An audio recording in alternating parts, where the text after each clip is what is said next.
Okay, welcome to this series. This is a new series where we talk about plane geometry and then we solve the questions in the A plus commerce book, right? So let's start. This is the first session in the series. So in the first session, we are not going to really solve any questions. We are just going to look at some basic concepts before we get into the main questions.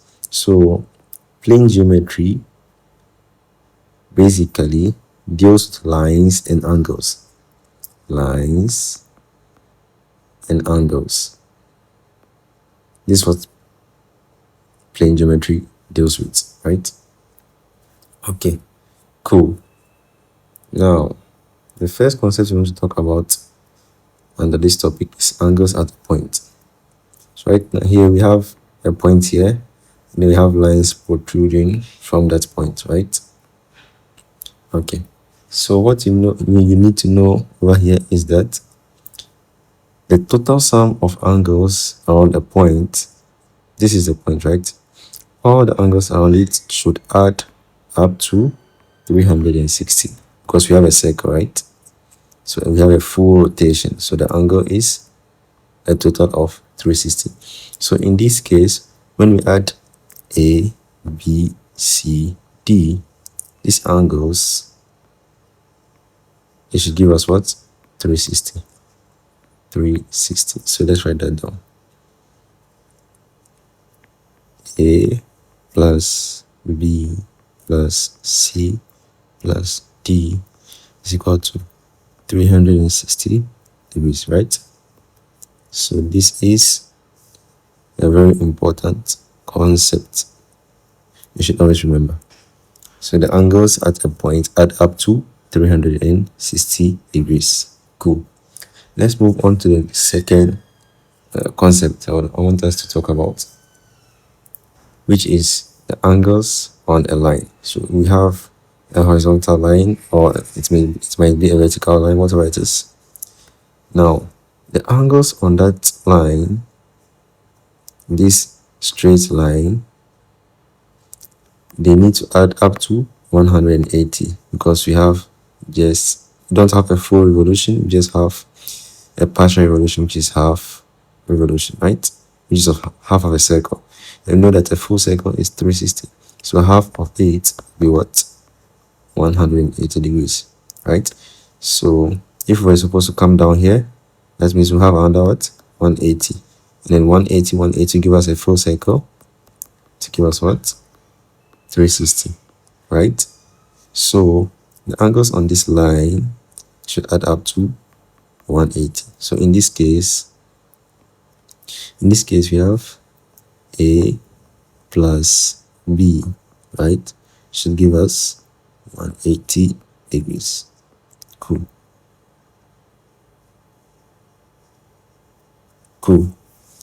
This is the second concept. So this angle, they are also known as supplementary angles. Supplementary angles. So angles that add up to 180, let's write it down. Note, angles that add up to 180 are known as what? Supplementary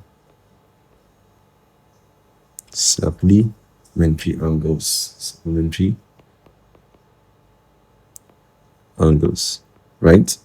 So then the angles on a straight line would also be what? Supplementary, because they add up to 180. Okay, cool. Now let's move on to the next concept, which is angles formed with parallel lines. Okay, so here we have two parallel lines here, and then we have another two right here. Okay, so the ones that have two arrows on them, they're parallel, to each other. That means they're straight, they will never meet. Parallel lines are lines that never meet at any point in time. They would never meet. They would continue to go and go and go and go and go and go and go, and they would never meet. These are what? Parallel lines. So, and then this same for the ones that are going upwards. This will go and go. It will never meet. This will also go and go and go. It will never meet. Even at infinity, it will never meet, right? Okay, cool. Now, so this is parallel to this, and then this is parallel to this. Okay.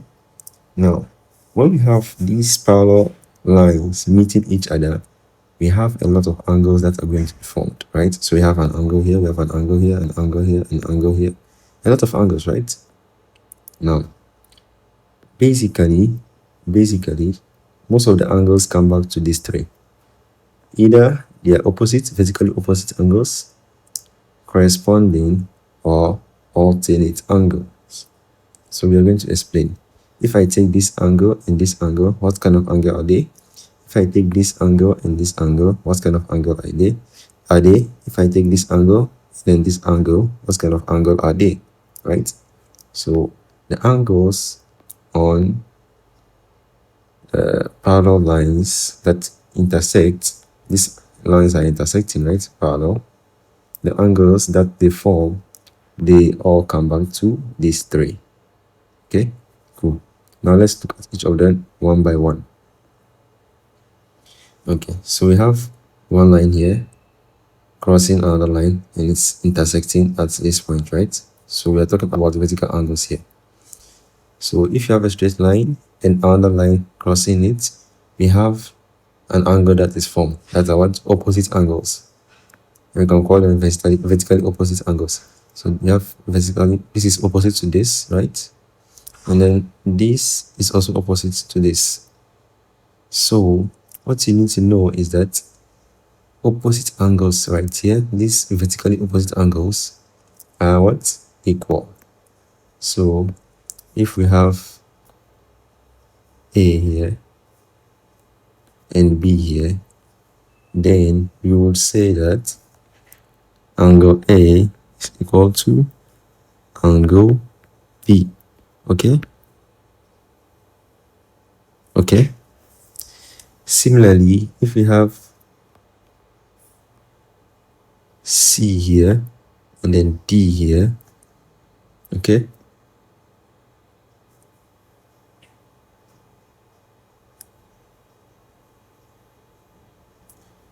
Because they are opposites, vertically opposite, we will say what? C is equal to D. Angle C is equal to angle D. This is a principle you should know, right? You should keep it in your head.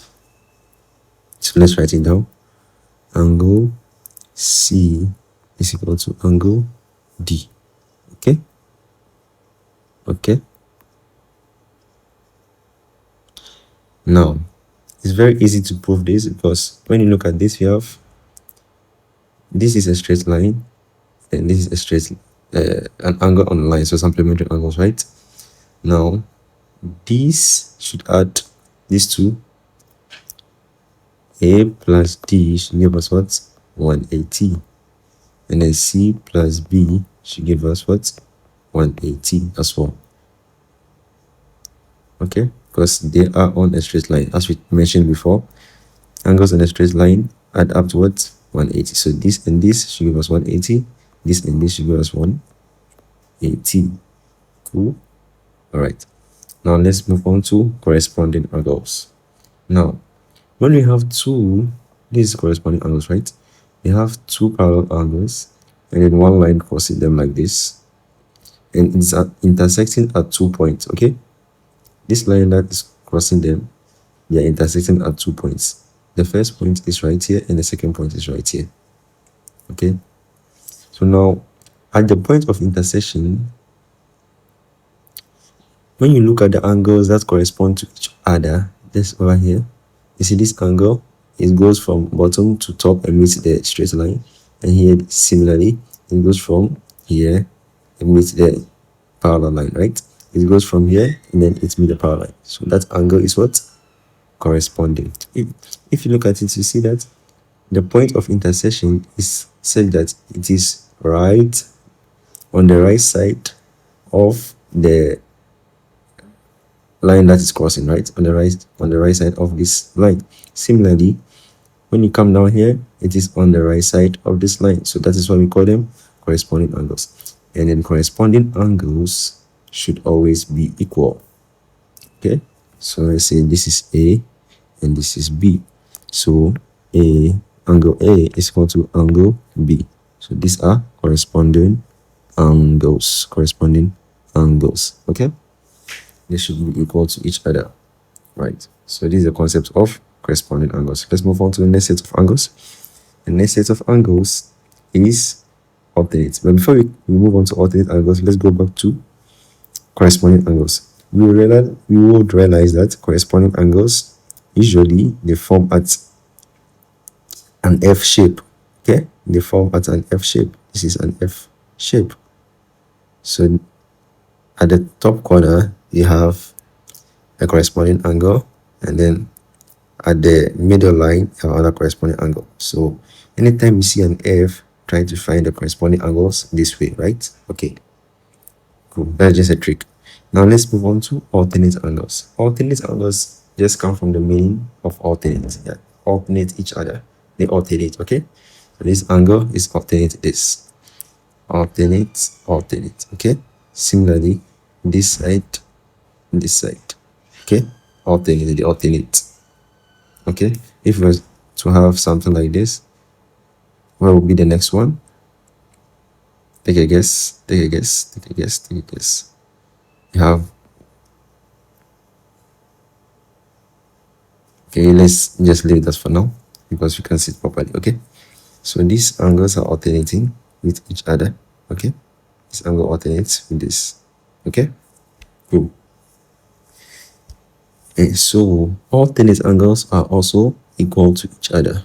Okay, so the way to remember it is just draw a Z. Okay, when you draw a Z, for example, we have a Z shape, right? Z shape. These angles at the corners here are alternate angles. Okay, so just like maybe they're in the armpit or something, these angles in the armpit are what? Alternate angles, and then they are equal to each other. So this is how you can remember what? Alternate angles. Draw a Z. The angles in the armpit are what? Alternate angles, and then they are the same. So this is A, this is B. So A is equal to B. So alternate angles are equal to each other. Okay, cool. So I think that's it for now. Oh, okay, we're not done. We have angles in a triangle, right? Now we know that angles in a triangle should add up to what? 180. Right? Angles in a triangle should add up to 180. So here we would have A plus B, A plus B plus C to give us what? 180. That is the angles in a triangle. Cool. Now what about this D, this F, and this E? What are they doing there, right? So these angles, we call them, let me just call them for now exterior angles, right? Exterior angles, or opposite exterior angles. So because the way to find these kind of angles is and this one EFD is to look at the opposite interior angles. So for example, for F, we look at the opposite interior angles, which are what? B and C, because this angle here is directly opposite B and C, right? F is directly opposite B and C. So when you add B and C, you should get F. So that's how this works. So we say the exterior angles, or let's say two opposite interior angles add up to give us the exterior angle. Okay, this is the exterior angle. The opposite interior angles, you add it up, and then you get the exterior angle. Now let's do the same for D. What are the opposite angles to D? It is what? A and B. So when you sum A and B, you should get the opposite exterior angle, which is what? D. Similarly for E, if you sum up the opposite angles, which are A and C, you should get what? E. A and C, you get E. So because the ones that are opposite are A and C. Okay, so that's basically what it is. Cool. I think that's the end of what I want to show you before we get into the actual questions. All right, then in the next section we'll start with the questions. Thank you very much. Thank you for joining. See you again next time. Bye.